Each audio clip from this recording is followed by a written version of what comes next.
तो आपके आंख से आंसू निकल आता है, क्यों? देखिए आप कहते हैं ना जो 80,000 पाकिस्तानी मरे।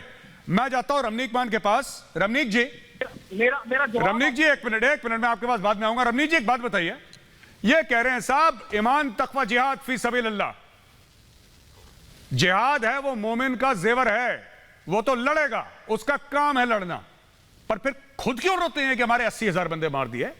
दे शुड बी हैप्पी भाई, आखिर जिहाद तो जेवर है मोमिन का, तब जेवर नहीं बना। रमनीक जी जी जी जी देखिए, पहले तो मैं ये समझता हूं कि जो पाकिस्तान की तरफ से दो मुख्तलिफ पैनलिस्ट्स हैं, इनको एक्सचेंज नोट्स करके आने चाहिए, इनको एक साथ बैठ के पढ़ना चाहिए कि हमने बोलना क्या है। क्योंकि एक तरफ चीमा साहब कहते हैं कि जो पाकिस्तान से इधर आएगा, आईबी क्रॉस करेगा या एलसी क्रॉस करेगा, वो मुहब्बुल वतन नहीं है। तो फिर तो जो बात की जा रही थी आपके प्रधानमंत्री की तरफ से कि 30-40 हज़ार आपके मुल्क में मुहब्बुल वतन नहीं है, वो लोग जो आतंकवाद के लिए और इंडिया में आने के लिए तैयार बैठे हैं। और दूसरी बात उन्होंने कहा था कि हमारा बड़ा एक क्लियर पॉलिसी है, तो वो क्लियर पॉलिसी मैं आपको दो बताता हूँ। ऑप्ट ओपैज पढ़ लेना आप, ब्लीड इंडिया बाय 1000 कट्स। वो कैसे होगा उसको आप डिटेल में पढ़िए, आपको पता लगेगा कि आप कौन सी स्टेट पॉलिसी की बात कर रहे हैं। और दूसरा, जो आपके साबका प्रेसिडेंट हैं या डिक्टेटर कह लीजिए, मुशर्रफ साहब की किताब जिसका बार बार विवरण देते रहे हैं मेजर गौरव आर्या, पता नहीं कितनी बार, लाइन ऑफ फायर, उसको आप एक बार पढ़ लीजिए, आपको मालूम चल जाएगा कि आपकी स्टेट पॉलिसी वास्तव में क्या है। दूसरी बात, राजा साहब ने कहा कि एलसी के उधर भी कश्मीरी है, इधर भी कश्मीरी है। आपने ठीक कहा, एलसी के उधर का कश्मीरी भी हमारा ही है। वो मकबूजा कश्मीर आपने जबरदस्ती कब्जा किया हुआ है, समय आएगा, वक्त आएगा, वो हिंदुस्तानी नागरिक हैं आपके ऑक्यूपेशन में, वो भी ले लेंगे। बहरहाल जो आपने बात कही मेजर साहब, बात ये है कि इनका एक डिफाइंड रहा है, इनके लिए एक कहते हैं ना कि डीप स्टेट कह लीजिए या एक आप कह लीजिए नॉन स्टेट एक्टर कह लीजिए। तो लखवी हो गया साहब, ये इनका हाफिज सईद हो गया, और हमारा मोस्ट वांटेड है इनके पास बैठा हुआ वहां पे दाऊद इब्राहिम हो गया। तो हैंड ओवर कर दीजिए ना, आपको क्या परेशानी क्या? अगर आप इतनी मीठी मीठी बातें करके इतनी अच्छे अगर आप लोग हैं तो दे दीजिए, और बदले में हम भी समझ लेंगे कि कुछ कंसेशंस या आपको देनी है या नहीं देनी है, एक अलग विषय है। पर आज आप टीवी के ऊपर बैठ के जो आप बातें कर रहे हैं उसके अंदर तनिक मात्र भी सच्चाई नहीं है। There is no reality, there is no fact in what you are saying today. आप लोग दोनों, मैं आपसे गुजारिश फिर करूंगा, एक बार इकट्ठे पढ़ के आइए। और आखिरी में जो आप बार बार कश्मीर कश्मीर कहते हैं, ये कश्मीर के चक्कर में आपके टमाटर महंगे हो गए, गोश्त, आपका दूध, आपके अंडे, आपका प्याज, आपका आलू, सब कुछ आपके देश में, गंदुम नहीं। अब जैसे मेजर साहब ने कहा कि कपास भी आपको हमारे से चाहिए, वैक्सीन भी आपको हमारे से चाहिए। ये कश्मीर मिलने वाला नहीं है। आप अपना जो बचा कुचा पाकिस्तान है और बर्बाद कर लेंगे। मेरा आपसे मशवरा है, इसको मान लीजिए, आप सुखी रहेंगे। जी आरजू काज़मी साहिबा, मैं आपके पास जाता हूं, और जैसे कि रमनीक मान साहब ने बोला, मैं उनकी बात से 100% अग्री करता हूं, पर मैं आपसे भी एक सवाल पूछना चाहता हूं। आरजू जी, मैं पूछना चाहता हूं कि जो बात कहते हैं ना पाकिस्तानी बड़े जिहाद की, जो हमारा मौकफ आज यही है, टॉपिक ही यही है कि जिस तरीके से हिंदुस्तान से बड़ी सारी उम्मीदें हैं, लेकिन वहां से आप लोग आतंकवादी वगैरह भेजते हैं। एक बात बताइए, छोटी सी बात आरजू जी, ये जिहाद जो है ये हर समय गरीब का बच्चा क्यों करता है? कोई जर्नैल का बच्चा क्यों नहीं आता यहां पे? कमर जावेद बाजवा का या किसी कोर कमांडर का लड़का AK-47 लेके इंडिया क्यों नहीं आता जिहाद लड़ने के लिए? कोई बड़े ब्यूरोक्रेट का, कोई बड़े एंकर का, टीवी एंकर का, आपके बड़े बड़े टीवी एंकर है ना, जो हिंदुस्तान के खिलाफ जहर उगलते हैं, कोई बुरी बात नहीं है, आप दुश्मन मानते हैं, जहर उगलिए, डेली उगलिए, कोई बात नहीं, लेकिन वो भी तो अपने बच्चे को भेजा ना कि बेटा ये लो AK-47, जाओ, ये लो पत्थर, जाओ इंडियन आर्मी की कॉन्वॉय पे मारो पत्थर, ग्रेनेड फेंक कराओ। ये नहीं करते। ये अपने बच्चों को भेजते हैं ऑक्सफोर्ड, कैम्ब्रिज, ये अपने बच्चों को भेजते हैं आईवी लीग यूनिवर्सिटीज। और यहां पे गरीब, जो अजमल कसाब भी था, जो आया था, गरीब घर का था, अजमल कसाब को बोला कि तुम जाके इंडिया में जिहाद करो। अजमल कसाब आया, उसको पकड़ के हमने टांग दिया। लेकिन आप एक बात बताइए ना, ये जो जिहाद है सिर्फ गरीब के बच्चे के लिए? आरजू जी, बिल्कुल मेजर साहब आप ठीक कह रहे हैं, जिहाद जो है वो सिर्फ गरीब के बच्चे के लिए है। और ये चीज जैसे डीजी बख्शी सर कह रहे थे कि ज़ियाउल हक के जमाने से ये चीज शुरू हुई है, और इस हद तक पाकिस्तान में सब कुछ बिगड़ चुका है कि जो जहर ज़ियाउल हक ने फैलाया था वो आज तक हम भुगत रहे हैं, वो जिहाद और वो नफरत। लेकिन अब जरूरत इस बात की है कि इंडिया और पाकिस्तान बैठ के सीरियसली इस चीज को सॉर्ट आउट करें और ये जो होता है कि जी पाकिस्तान से कोई भारत में जा रहा है या बॉर्डर क्रॉस कर रहा है, इस चीज को सीरियसली रोका जाए। और जहां तक आपने जिहाद की बात की तो बिल्कुल आप ठीक कह रहे हैं, यहाँ पे ये डबल स्टैंडर्ड्स हैं। आपको चाहे कोई मुल्ला भी होगा, उसका बेटा भी या उसकी भाई कोई आपको सामने नजर नहीं आएगा। वो भी जो मदरसे में गरीब बच्चे पढ़ते हैं उन्हीं को सिखाएगा कि जाके और जिहाद करो, मार दो, फट जाओ, गोली मार दो, बम फोड़ दो, कुछ भी सिखाएगा। तो ये डबल स्टैंडर्ड्स हैं और अनफॉर्चुनेटली ये ज़ियाउल हक का बोया हुआ जहर का बीज है जो आज तक हम लोग भुगत रहे हैं। लेकिन अब हमें उसमें से निकलना है और निकलने के लिए भारत को हमारे साथ बात करनी पड़ेगी, कोई रास्ता निकालना पड़ेगा। सिर्फ इल्जाम लगाने से और ब्लेम से चीज सीधी नहीं होगी। जी आरजू जी मैं स्क्रीन के एक तरफ चाहता हूं ललित अंबरदार को, एक तरफ ललित अंबरदार को और दूसरी तरफ मैं चाहता हूं राजा फैजल को स्क्रीन में। बात किससे करो? और मैं एक बात कहना चाह रहा हूं। सबसे पहले बात देखिए आरजू जी, आपने कुछ बात ठीक करी, कुछ बात गलत करी, लेकिन मैं ये क्वेश्चन थ्रो करूंगा ललित अंबरदार को। ललित भाई, स्टोरी ये है कि आरजू काज़मी का ये कहना है साहब कि कुछ हो जाए आपको बात करनी पड़ेगी पाकिस्तान से, इल्जाम लगाने से कुछ नहीं होगा। और दूसरी चीज जो आरजू काज़मी ये कह रही है कि साहब ये ज़ियाउल हक के समय नहीं हुआ, ये पाकिस्तान की बुनियाद नफरत पर रखी गई थी, टू नेशन थ्योरी पे, कि हिंदू और मुसलमान एक साथ नहीं रह सकते, अगर एक साथ रहेंगे तो फसाद होगा।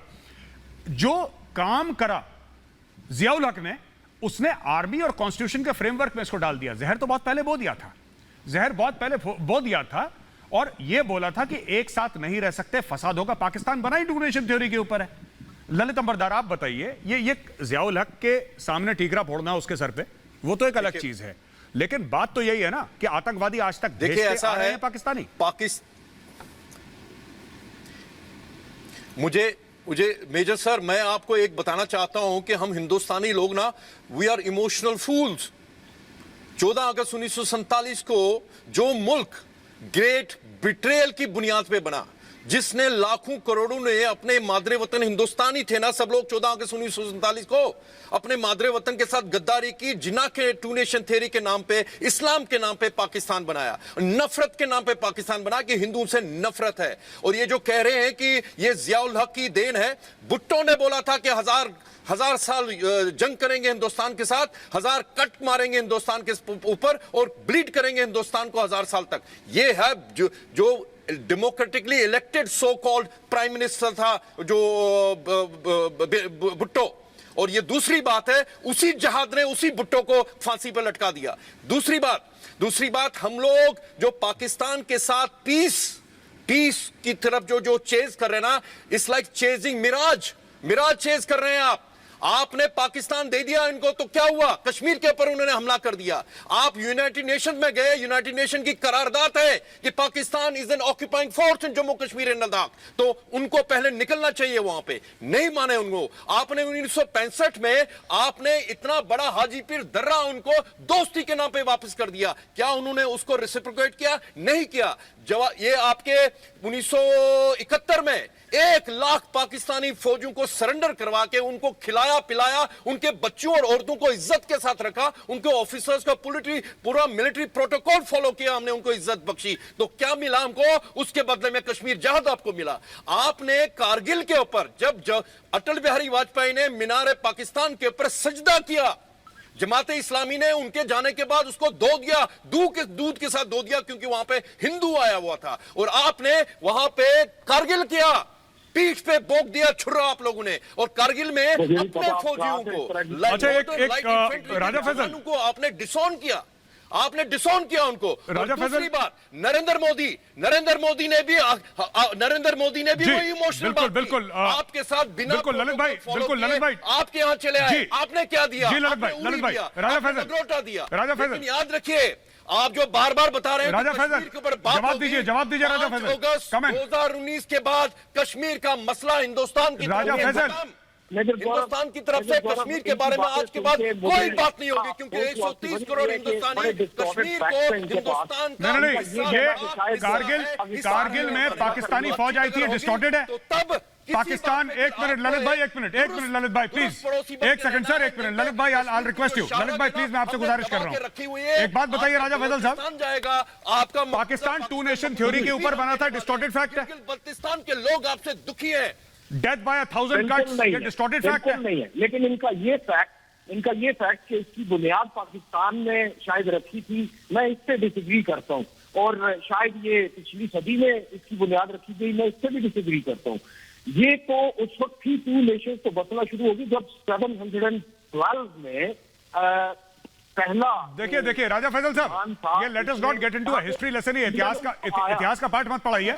मैं आपसे सिर्फ ये पूछ रहा हूं, मेरा सिर्फ आपसे एक सिंपल सवाल है राजा फैसल साहब, मेरा आपसे सिंपल सा सवाल है। ललित भाई एक मिनट, राजा फैसल साहब, मैं आपसे ये पूछ रहा हूं कि आप एक बात बताइए, ये नफरत जो आपने अपने बच्चों को सिखाया है भारत के खिलाफ, फिर आप ये भी रोते हो कि हमारे 80,000 बंदे मार दिए, है ना? ये दोनों तरफ नहीं हो सकता। सांप पालोगे तो सांप डसेगा भाई। सपोला बड़ा हो के सांप बनता है राजा फैसल, सपोला बड़ा हो के सांप ही बनता है, वो खरगोश नहीं बनता है। आप क्यों गलत चीजें सिखा रहे हैं अपने बच्चों को? हमें किसी से कोई नफरत नहीं, हमें किसी से कोई नफरत नहीं। आपने अभी बोला कि साहब मोमिन का फर्ज है जिहाद करना, आपने अभी बोला मोमिन का फर्ज है जिहाद करना, मेरे खिलाफ जिहाद करोगे आप? फिर आप रोगे जब मार पड़ेगी तो? ये तो गलत चीज है ना यार, कि दोनों तरफ से मैं जिहाद भी करूंगा, जब मार पड़ेगी फिर मैं रोऊंगा भी, फिर मैं विक्टिम कार्ड भी प्ले करूंगा, ये तो गलत है। बहुत अच्छे तरीके से पता है कि वो कैसे मारे। अरे सर आप एक बात बताइए, अभी आप ही ने बोला ना, अरे आपने बोला अभी राजा फैसल, आपने बोला कि हर एक मोमिन यानी बिलीवर जो है, मुसलमान है, उसका फर्ज है जिहाद करना, आपने अभी बोला टीवी पर, क्योंकि आप मानते हैं, आप जैसे लोग मानते हैं, वो आ रहे हैं कश्मीर में जिहाद करने, जब वो मरते हैं तब आप बोलते हैं कि साहब उसको मार दिया। वो सब ठीक है राजा फैसल, मैं आपसे ये पूछ रहा हूं कि अगर वो मरते भी हैं, मेरी बला से मरे, कोई दिक्कत नहीं है, लेकिन वैक्सीन भी हमसे चाहिए, बताऊंगा ना, वैक्सीन भी हमसे चाहिए आपको। बदकिस्मती से जिस बंदे ने आपको ये सिर्फ जहाज बता दिया है ना, उसको ये पता नहीं है कि जहाज की कितनी स्टेजेस है। सुनिए एक मिनट सर, एक मिनट राजा फैसल, एक मिनट, मैं एक बात कहना चाहता हूं, ये जिहाद की कितनी स्टेजेस हैं, जिहाद का क्या मतलब है? सर मुझे क्या लेना देना इस चीज से? आदमी आता है अपने आप को फाड़ देता है सुसाइड वेस्ट पहन के, कहता है मैं जिहाद कर रहा हूं। मेरे लिए तो वो सच्चाई है ना सर, मेरे लिए तो वही सच्चाई है, मेरे लिए वही सच्चाई है, मेरे लिए वो सच्चाई नहीं है कि जिहाद के कितने फेज हैं, और जिहाद अपनी नफ्स से होता है, और जिहाद एक जिहाद अकबर होता है। मैं इन सब चीजों में पढ़ना ही नहीं चाहता, मुझे क्या लेना देना, मैं तो वैसे भी काफिर हूं सर, मैं तो काफिर हूं, मैं तो वाजिबुल कत्ल हूं आपकी नजर में। आपके नजदीक तो मेजर गौरव आर्या को मार देना चाहिए, क्योंकि मोमिन का फर्ज जिहाद है। लेकिन सर एक मिनट राजा फैसल, देखिए ये आप कहते हैं ना आपको मारना सर, आप मुझे सुनिए सर, एक मिनट, मैं काफिर हूं, बकरा नहीं हूं कि मुझे मार दिया, ऐसे आराम से मेजर नहीं मरने वाला। रमनीक मान साहब, तो मैं यही कह रहा हूं, रमनीक मान साहब एक बात बताइए, ये क्या कह रहे हैं? कभी ये कहते हैं कि साहब ये मोमिन का फर्ज है जिहाद, फिर ये कहते हैं साहब कि हम ऐसे नहीं करते, जिहाद के कई मतलब है। आप जल्दी से बताइए रमनीक मान साहब, फिर मैं कमर चीमा साहब के पास जा रहा हूं। बताता हूं जी मेजर साहब, बड़ा शॉर्ट एंड क्रिस्प आंसर मेरा, मैं ये पूछना चाहता हूं, क्या Kashmiri Muslim are Kashmiri Muslims more Muslim than the other Muslims? आपका अगर फर्ज बनता है जिहाद करना, तो जिहाद सिर्फ कश्मीर में करेंगे? जाइए ना आप जिंगजियांग में जाइए, चाइनीज के खिलाफ जिहाद कीजिए, उनको तो अब्बा हुजूर तस्लीम कर रखा आपने। देखिए ये हिपोक्रेसी कहीं रुकनी चाहिए, this has to stop somewhere. जब आपका यूनाइटेड था मुल्क, ईस्ट और वेस्ट पाकिस्तान इकट्ठा था, तब आपने बंगालियों के ऊपर तशद्दुद करी, अब आप बलूचियों के ऊपर तशद्दुद कर रहे हैं। जिहाद के नाम पे आपको सिर्फ कश्मीर नजर आता है। उन उग्र मुसलमानों की जो 10 लाख से फालतू उन्होंने कंसंट्रेशन कैंप्स के अंदर रखे हुए चाइनीज ने, उनके लिए आपका दिल नहीं पसीजता। मैं हैरत में पड़ जाता हूं आप लोगों की कैसी हिपोक्रेसी है। आपके अपने मुल्क के अंदर मादरे मिल्लत फातिमा जिन्ना को आप डिक्लेयर करते हैं कि यह गद्दार हैं। आपके मुल्क के अंदर राजा फारूक हैदर जो पीओके के तथाकथित प्राइम मिनिस्टर हैं, उनके खिलाफ आप सिडेशन का पर्चा दर्ज करते हैं। आप लोग कौन लोग हो भाई? इंसानियत कहीं आपके अंदर बची भी हुई है या नहीं। और एक बार दिलचस्प किस्सा और बताना चाहता हूं, ये चीनियों के बारे में जिनको उन्होंने अब्बू तस्लीम किया हुआ, तारीख बताता हूं, 17 फरवरी 1973 माओ के और डॉक्टर किसिंगर के बीच में एक मीटिंग थी और माओ ने उनको ऑफर किया कि हम 1 करोड़ 10 मिलियन चाइनीज औरतें आपको देते हैं अमेरिका में, आप उनको इस्तेमाल कीजिए जिस तरीके से आप मुनासिब समझते हैं। वैसे भी यहां पे लड़ती झगड़ती और बच्चे ही पैदा करती हैं और क्या करती हैं। तो ये सोच चीनियों की भी ऐसी है जैसी पाकिस्तानियों की है। और मैं इनसे एक आज जवाब लेना चाहता हूं मेजर साहब, आपके रस्ते इनसे पूछिए, ये बताएं इस बात को वाज़ेह तौर पे, क्या कश्मीरी मुस्लिम उग्र मुसलमानों से ज्यादा बड़े मुसलमान हैं जिनके लिए आपका दिल पसीजता है? वहां पे 1 करोड़ के लगभग उग्र मुसलमान, 10 लाख के लगभग उग्र मुसलमानों को 1 मिलियन कंसंट्रेशन कैंप्स के अंदर, री एजुकेशन कैंप्स के अंदर डाला हुआ है। उनके लिए इनका दिल क्यों नहीं पसीजता? जी बिल्कुल। चीनियों के सामने बुलंद होकर क्यों नहीं खड़े होते? क्यों नहीं कहते कि साहब हम तुम्हारे साथ जिहाद करेंगे? हर मोमिन का फर्ज बनता है जिहाद करना। जी चीमा साहब, आप कब जा रहे हैं सर बीजिंग? चीमा साहब, कोई इरादा है फौरन से अपनी बाइक वाइक लेके सर, ईमान तकवा जिहाद फी सबीलिल्लाह? अब आप बोलेंगे साहब कि भारत के साथ हमारा बॉर्डर है, आप बोलेंगे कि भारत के साथ हमारा बॉर्डर है, वैसे तो चीन के साथ भी बॉर्डर है सर। प्लीज थोड़ा सा कुछ एक्शन वहां पे भी कर दीजिए, यहीं पे सारे। अच्छा, चाइना से वैक्सीन भी नहीं मांग रहे आप?